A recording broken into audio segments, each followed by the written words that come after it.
Cooker ചൂടാവുമ്പോൾ 2 table spoon oil ചേർത്ത് കൊടുക്കാം. ഏതെങ്കിലും റിഫൈൻഡ് ഓയിൽ ചേർത്ത് കൊടുത്താൽ മതിയാവും.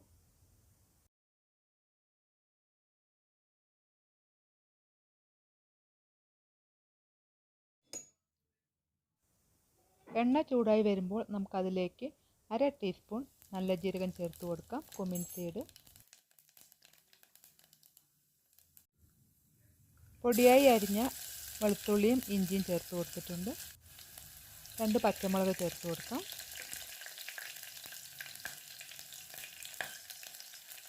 ഒരു മീഡിയം സൈസ് ഉരുളക്കിഴങ്ങും തക്കാളിയും പിന്നെ ഒരു സവോളയും കൂടി മുറിച്ചിട്ട് ഇതിലേക്ക് ചേർത്ത് കൊടുത്തിട്ടുണ്ട്. ഇനി നമുക്കതിൽ വേണമെങ്കിൽ ബീൻസോ മട്ടറോ ചേർത്ത് കൊടുക്കാം. ഞാനിവിടെ മട്ടർ മാത്രമേ ചേർത്ത് കൊടുത്തിട്ടുള്ളൂ. 1 ടീസ്പൂൺ മല്ലിപ്പൊടി ചേർത്ത് കൊടുക്കാം. 1 ടീസ്പൂൺ മുളക് പൊടി ചേർത്ത് കൊടുക്കാം.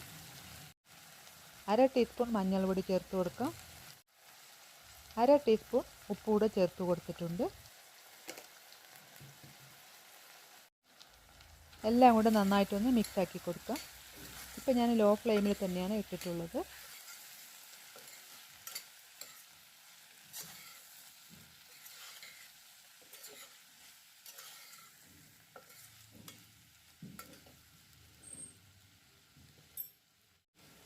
ഇനി ഇതിലേക്ക് വെള്ളം ചേർത്ത് കൊടുക്കാം. 250 ml അളവുള്ള ഒരു കപ്പിൽ 1 കപ്പ് വെള്ളമാണ് ഞാൻ ചേർത്ത് കൊടുത്തിട്ടുള്ളത്.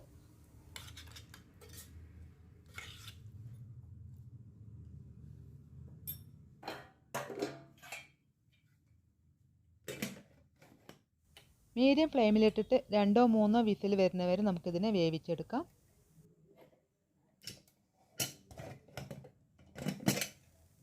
അങ്ങനെ ഇതാ വെജിറ്റബിൾസ് ഒക്കെ നന്നായിട്ട് കുക്കായി വന്നിട്ടുണ്ട്.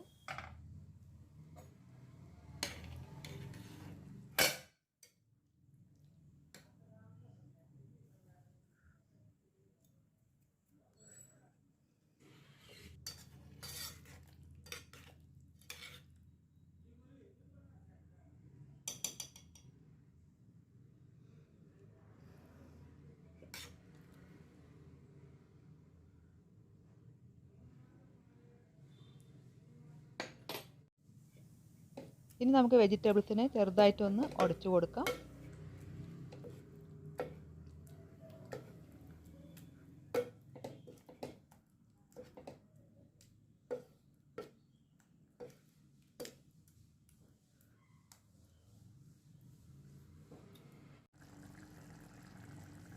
അര ടീസ്പൂൺ ഗരം മസാല ചേർത്ത് കൊടുക്കാം.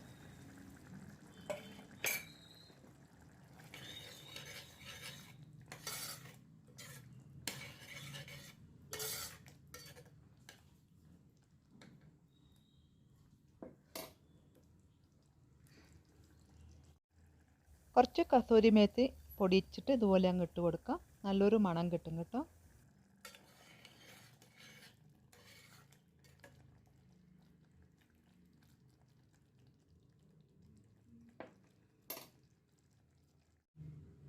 ഫ്രഷ് ആയിട്ടുള്ള മല്ലിയിലയും ചേർത്ത് കൊടുക്കാം.